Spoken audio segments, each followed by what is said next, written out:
looking at something absolutely fascinating and honestly a little hidden that's unfolding right under our noses. We are witnessing what is essentially a clean data gold rush.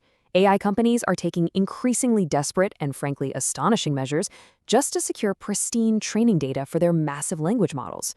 We're talking a complete shift from inking massive digital licensing deals to literally shredding antique books. Okay, let's dive into this. Think about the open web just a few years ago. AI companies treated it like this infinite, consequence-free buffet of information. They just scraped absolutely everything. But today, they're facing a massive existential threat. The open web is just no longer a pristine source of data.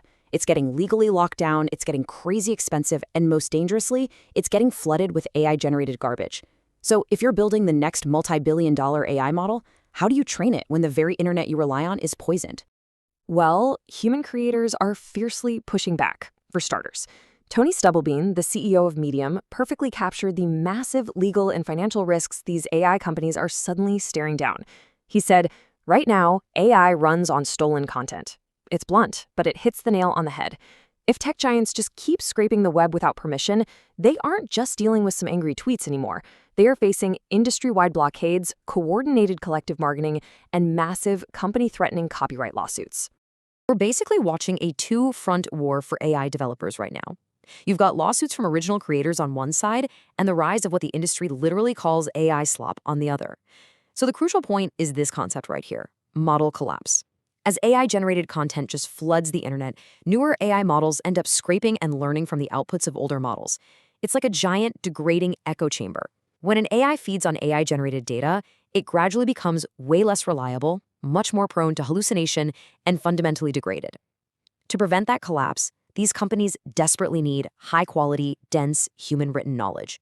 But grabbing that human knowledge illegally, that's getting punishingly expensive.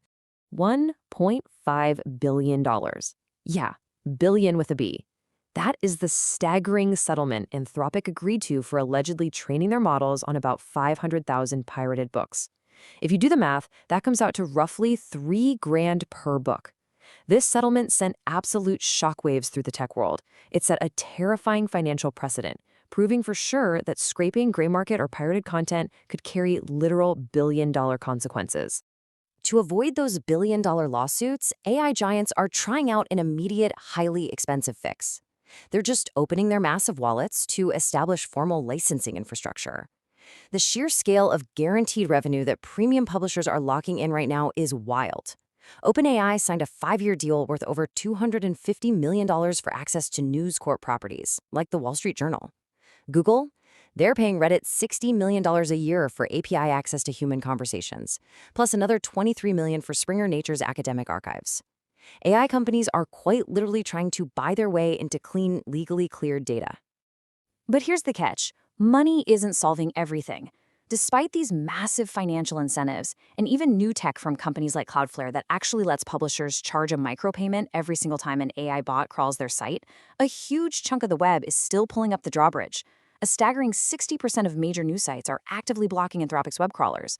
Lots of publishers simply refuse to let their content be ingested for AI training, no matter what the price tag is. And this creates a massive bottleneck. Think about it. If the internet is legally locked down, exorbitantly expensive, or totally polluted by AI-generated slop, where on earth can these labs turn?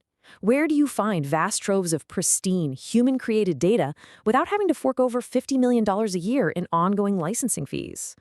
Well, the answer is genuinely shocking. According to ISBN-DB, which is a major book database company, they say, the world's best AI training data is sitting on a shelf. That's right. AI companies have discovered a completely analog loophole. To dodge that internet slop and those crazy ongoing digital licensing fees, some of the most advanced tech companies in the world are going entirely old school. They are buying up massive bulk orders of old physical books. And the absolute key here is the date. Physical books printed before the year 2022 are structurally guaranteed to be free of modern AI contamination. They were published before the widespread adoption of large language models. These older books represent incredibly dense, curated, edited, and peer-reviewed human knowledge that absolutely no web crawl could ever replicate. And, most importantly, they are 100% human-written. So how are they actually giving their hands on all these books? Enter companies like ISBN-DB. They used to just help out libraries and bookshops, right?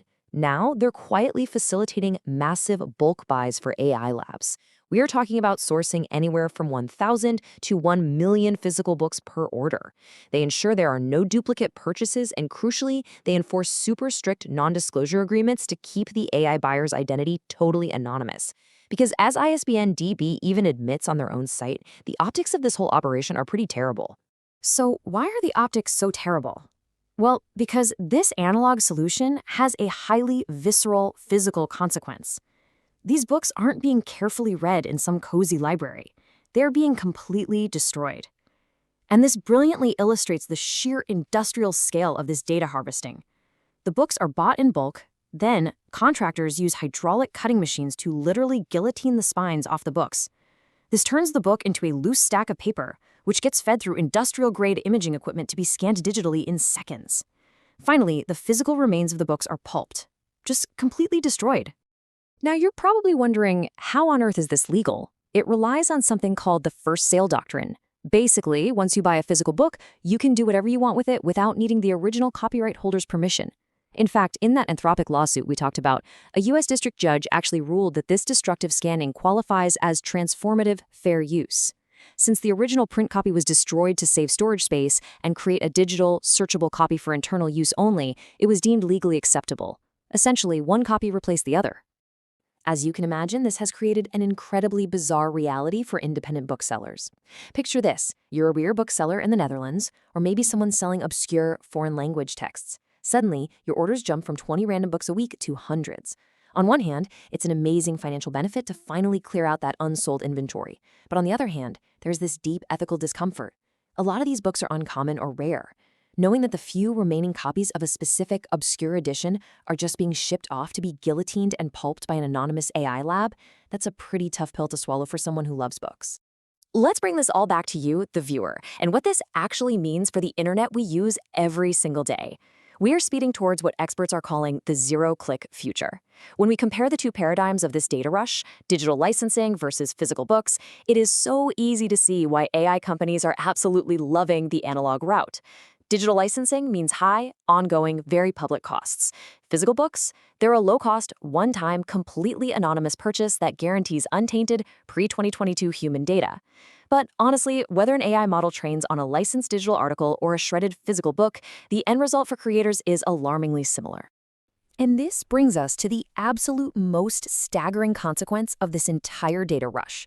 Today, 93% of AI mode searches end without a single click to the source website. Let that sink in for a second. AI systems are consuming massive, unprecedented amounts of human-generated content, processing billions of prompts daily. But they are returning almost zero traffic to the original creators, the publishers, and the authors. Which leaves us with a pretty provocative final thought to ponder. As AI companies relentlessly vacuum up our data, whether they're striking billion-dollar deals for internet archives or quietly pulping physical books from the past, they are capturing the entirety of human knowledge. But at a 93% zero-click rate, we really have to ask, will the curated human knowledge of our past ultimately be used to starve and replace the creators and publishers of our future? It's a massive, fundamental shift in how information is valued, and we are all living right in the middle of it. Thanks for joining us for this explainer. We'll see you next time.